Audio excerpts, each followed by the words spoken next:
Nobody in this world happens 100% the way you want them.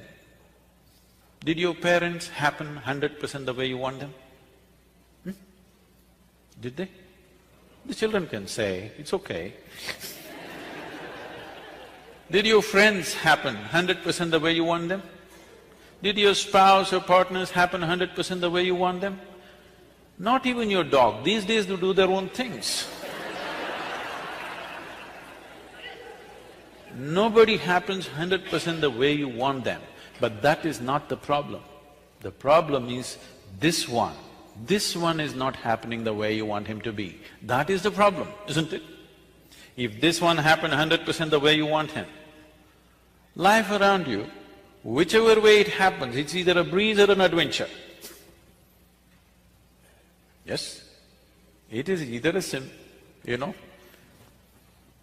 gentle, the fragrance of the jasmine on a gentle breeze, or it's an adventure. There is no unpleasantness. Unpleasantness is happening from within you, never from outside of you.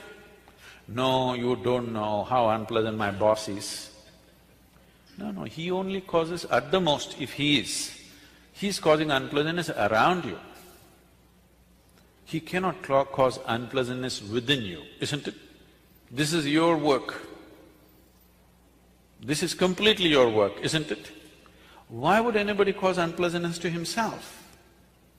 Simply because we have chosen to live unconsciously, just as a compulsive reaction to everything that's happening around us. For solutions, we are looking into books, we are looking into all kinds of things. We are always looking elsewhere, never inward. This happened. We are from Tennessee. In Tennessee, every family with some kind of tradition has their own leather-bound, large-sized Bible of their own. They're very proud of this. It's so large, you can barely open it, at least children cannot.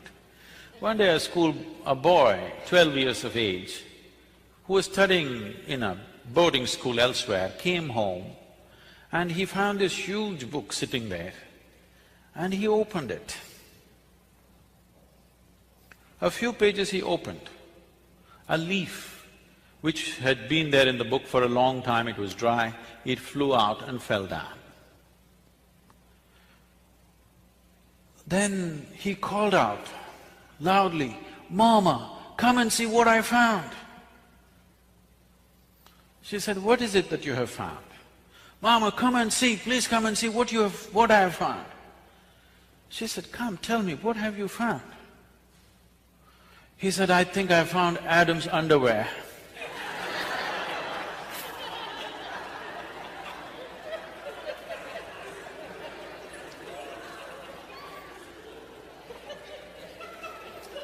What is written there and how you perceive it is you, even now. Even now, how you experience every situation is you. What is happening around you and how you experience is essentially you.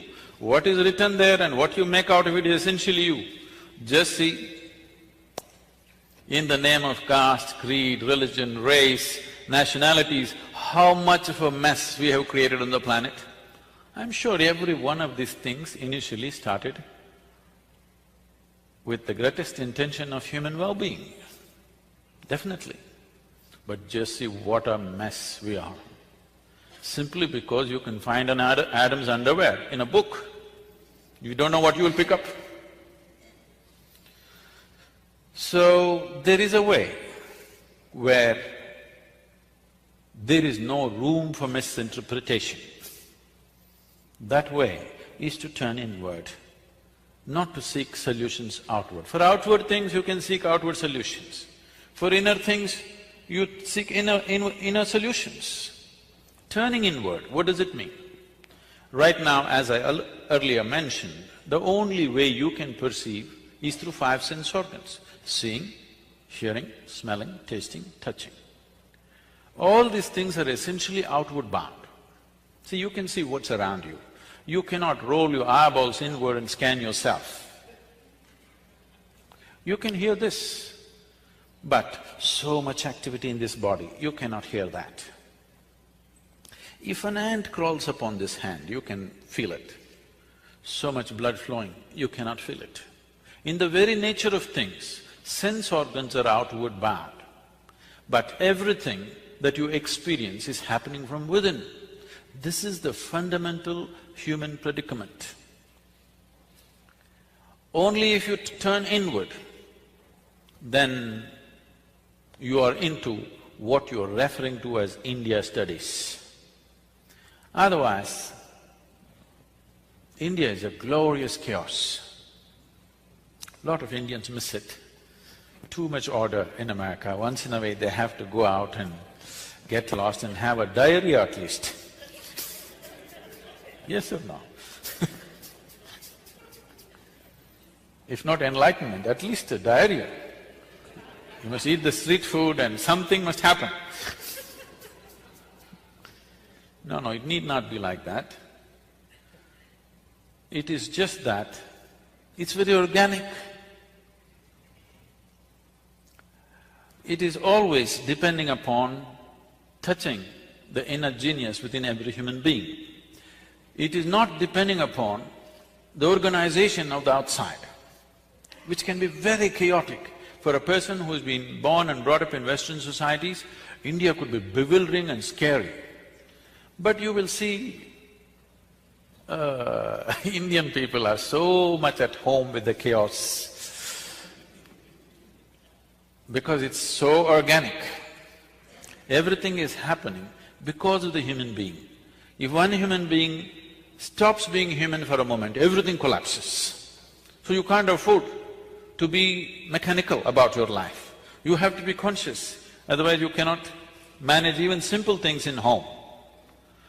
Initially, this was created consciously. Over a period of time, other things have happened, unfortunately. Now, this whole process of looking inward, what does it mean? Can I tell you my own story? It's okay with you? You're becoming very serious, it scares me. Shankaran Pillai came to United States. He had an international driving license. So he decided to take his car, his son-in-law's car, out for a spin. He's a good driver. If you have driven in India, you better be a good driver. Otherwise you're a dead driver. So, very confidently he was driving. Then his wife called up on the phone and said, "Are you on I-75?" He said, "Yeah." "Just watch out. The traffic news is saying there is a man driving at full speed in the opposite direction." He said, "What the hell, one man, hundreds of people are driving in the opposite direction."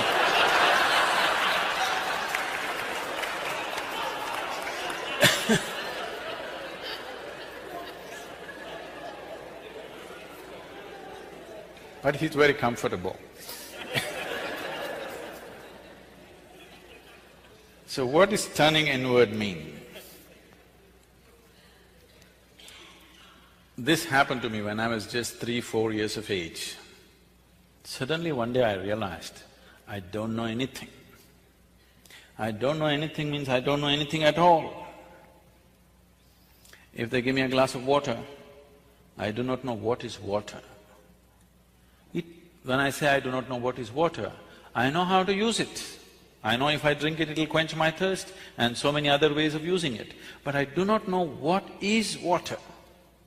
Do you know what is water even today? With all this scientific exploration, you must understand, we have not understood a single atom in its entirety. We know how to use them, but we do not know what it is, even today. It is the only thing available in all the 3 states on the planet. 2/3 of the world, the planet itself is water, 2/3 of your body is water. If you want to look for life, you look for water. A drop of water means you think life is possible. It's the very basis of your existence on this planet. But you do not know what it is. So they give me a glass of water, I keep staring at this for 3-4 hours at a stretch.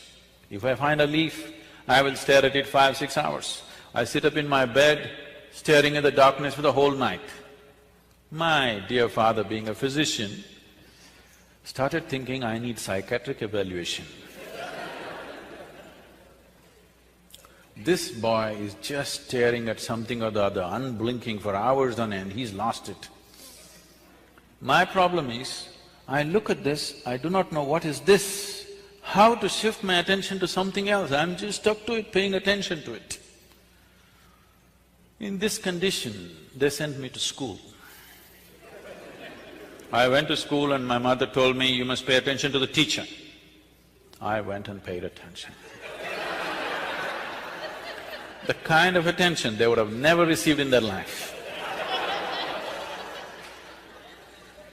Initially, I understood the words that they were speaking. After some time, I realized they're only making sounds. I am the one who is making up the meanings in my head. Even now, see, I am only making sounds. Because you presume you know English language, you are making up the meanings. A language is a conspiracy between two people. Yes? Suppose I start talking in a language that you do not understand, it will be just sounds. Even now I am only making sounds, you are making up the meanings. And there is a code book for this conspiracy called a dictionary. So I realized I am making up all the meanings in my head, and I stopped making up the meanings. Just the sounds. These teachers come and keep on making sounds. The problem with most people is, the moment they cannot understand, they will not pay any attention. Please especially things that you do not understand, you must pay attention, isn't it? Yes or no? What you do not understand definitely needs your attention. But generally the thing is, the moment you cannot understand, you don't pay attention. Turn on the Chinese channel, just listen carefully, with full attention. You will see things will happen to you. So I just paid attention, not attaching any meanings to the sounds they were making. After some time, it became so amusing, these people going on making noises. A big smile spread on my face. They were not amused at all. I was very consistent with my education. Every monthly test, consistently I got 6 zeros. Because I gave it empty. Because I was made like this, I come home in the evening study hours or 2 hours in the evening, you must study in the house. If I open the book, I stay like this, without reading a single word for the next 2 hours, I will be just like this. All I need is just a dot on the paper, just a tiny speck on the paper. If I put my attention to it, the damn speck will take me somewhere. I won't read a single word, nor will I look around, nor will I do anything, simply. After 2 hours, I'll be in the same speck, unmoving from that. So my attention is like this, I'm paying attention to the teachers. So, I clearly remember this.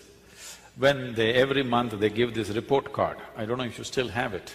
You still have that method of report cards? When the report card comes, some children will be strutting around, they are first, second, whatever. Some will be crying, they're terrified to go home because they got something. In my whole school days, all those 12 years, I never opened my report card. The teachers gave it to me, I took it and gave it to my dad. I thought this is a transaction between the two of them. I never wanted to, peep into that.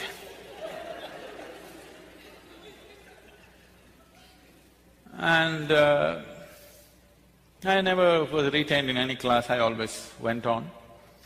About 4 years ago, this school where I studied over 4 decades ago, they came to invite me for their 125th anniversary of the school.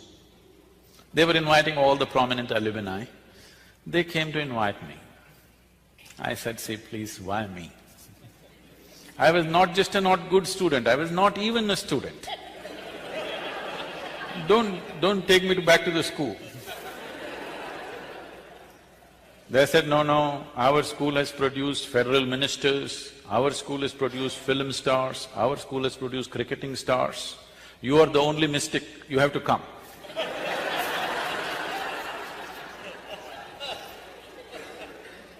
I said, okay. And I stood up to speak in this quadrangle, the same oppressive buildings. I just looked like this, I suddenly saw this classroom and this whole situation came back to me. I was about 12 years of age. As usual, I am paying absolute attention to the teachers. I know the teachers past, present and future, but I don't hear a word of what they're talking. So that particular afternoon, this teacher is trying to get some response from me. But these are times when for 3, 4, 5 days, I wouldn't utter a single word. Because when you don't know anything, what do you say? What is there to say? You know nothing. If you look at a leaf, you don't understand that in entirety. If you look at anything, you don't understand in its fullness. So there's nothing to say. He tried 35, 40 minutes trying to get some response. Nothing came out of me. I was paying full attention to him. He came, held me by the shoulder, shook me violently and said, "You must either be the divine or the devil. I think you are the latter." Till now, till that moment, my problem was, what is this, what is that, what is that, what is that? But there was one clarity, that this is me. Suddenly this man confused me about this also. I looked, well, am I devil, am I divine, what the hell am I? This was very clear that this was me, but this man brought this confusion about this also. I tried to stare at myself, it didn't work, so I closed my eyes and sat. Initially hours, then it went into days. Once I closed my eyes and sat, I thought, in my experience, I felt it's about 25, 30 minutes. When I opened my eyes, a whole crowd of people around me, garlands around my neck, people are trying to pull my feet, pulling legs is a part of Indian tradition. And somebody wants to know about his business, somebody wants to know when his daughters will get married. I said, how the hell did these people manifest here? Where did they come from? Big crowd. They said, you've been sitting here for 13 days. In my experience, I just sat there for 25, 30 minutes. I closed my eyes and I opened my eyes, a big crowd. Why I'm telling you this is, life is in many more ways than the way you understand and experience life through the five senses. The five sense organs are enough for your survival. If you want to just survive, these five things are fine. But if you want to know life, these five sense organs are not good enough, because this gives you only a comparative perspective of everything. What you know by comparison, see, you know light only because you know darkness, isn't it? The nature of sense organs is such, if you see this part of my hand, you cannot see the other part of my hand. Even if you take a grain of sand, if you see one part, you can't see the other part. If you're experiencing light, you cannot experience the darkness. This is the nature of sense organs, and everything is in comparison. For example, let's say you're 6 feet tall. Now, you stand like a tall man, you walk like a tall man, you think like a tall man, you feel like a tall man, and you are a tall man. Suppose you went to another society where everybody is 8 feet tall. Now, you stand like a short man, walk like a short man, think like a short man, feel like a short man, and you are a short man. So what you know in comparison is only useful for survival in a particular situation. It is not a way of knowing life. There are other dimensions of perception which a human being has to activate. You need to understand what is needed for survival. Became active. The moment you came out of your mother's womb, all these things became active. You need to understand, they were not active when you were in your mother's womb. Otherwise you would know the whole human physiology. You didn't have to go to your medical school, you know. Your eyes were not open, your perception was not open. Only after you came out, it opened up, because without it you cannot survive. If survival is all you're seeking, this is fine. But once you come as human, somehow survival is not good enough, isn't it? When survival is in question, it's a big issue. Once it's taken care of, it doesn't mean anything. Isn't it so? There is something within you, always longing for something more. Whoever you may be right now, whatever you may be right now, you want to be something more than who you are right now? Yes or no? If that something more happens, what? What? You want something more? If that something more happens, what something more? It looks like you're looking for expansion. Okay, we will make you the king or queen of this planet. Now, don't look at me hopefully. You think I'll make such a blunder? Suppose you become the king or queen of this planet, will you be fulfilled, I'm asking you?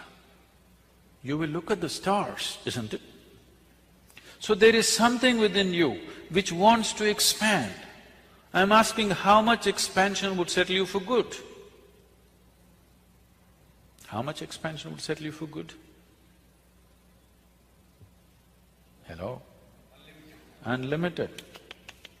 You're looking for infinite expansion, a fantastic desire, but a hopeless method. Your longing to become boundless is wonderful. See, there is something within you which does not like boundaries. Suppose I imprison you in a 5x5 cubicle right now, you will feel horribly imprisoned. Tomorrow, we will liberate you into a 10x10 cubicle. You will feel wonderful for a day, and again the same thing. Then we will liberate you into a 100x100 cubicle. You will feel wonderful for 3 days, and again the same thing.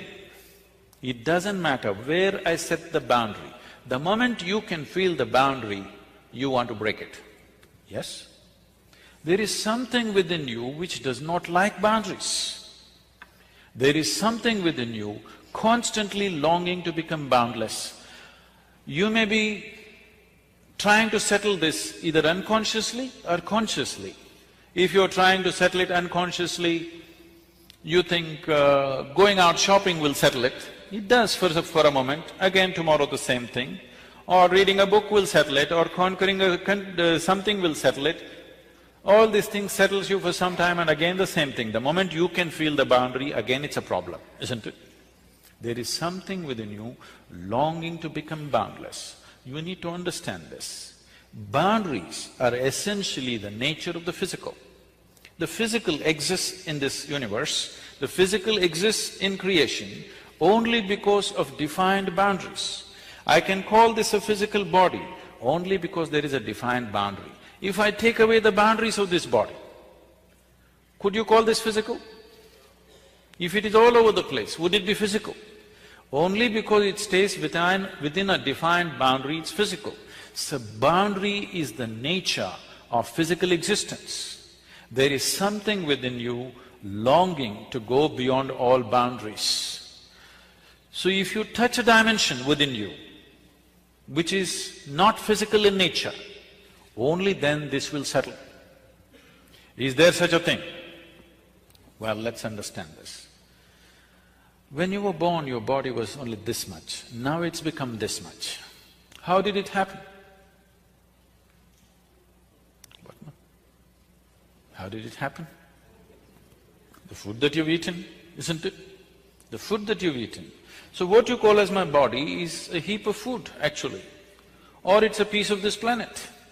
Physical is something that you gathered over a period of time. Yes? Physical is an accumulation. What you accumulate, at the most you can claim it is mine. It cannot be you, isn't it? It can be yours, it can never ever be you. It can be mine, it can never ever be me, isn't it? What you gather can belong to you, cannot become you. But right now, you are so identified with things that you have gathered.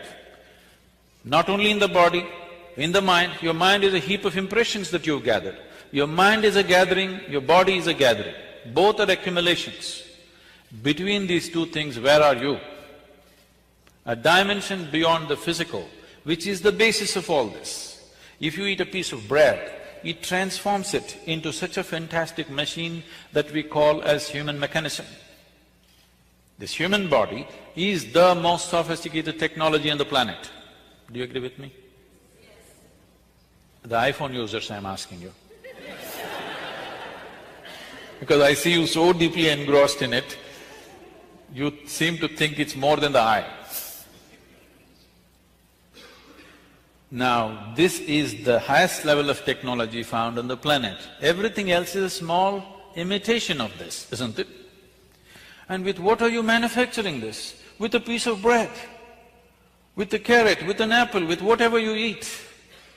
Just about anything that you eat, even if you eat the so-called junk food, even that is becoming wonderful technology. So there is an intelligence here, there is a competence here, which is capable of transforming a piece of bread into such a highly sophisticated machine.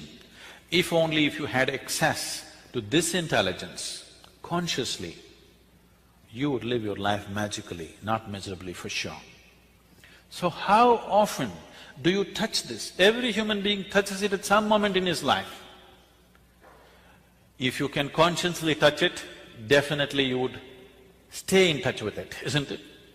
If you accidentally touch it, then it happens accidentally. Most beautiful moments in people's lives, unfortunately, are generally accidental. People come and tell me, Sadhguru, I met such a wonderful person. I say, stop. Why are you not that wonderful person? Why is it that you're meeting such wonderful people? If you are feeling absolutely wonderful, anything that you look at looks wonderful, isn't it? Yes or no? Have you noticed this? When you're happy, you appreciate everything. When you're miserable, everything is… the whole creation is a rubbish. Yes or no? So this possibility is not in the Himalayan cave. This possibility is not geographically located in India. This possibility is here with every one of us. Whether we turn inward or we squander our life outward, that's all the choice you have. Because the experience of life, the quality of your life is right now determined not by what kind of clothes you wear, what kind of car you parked outside, what kind of home you live in. This moment, what is the nature of your experience? Is it immensely pleasant or unpleasant or seesawing between the two? That determines the quality of your life.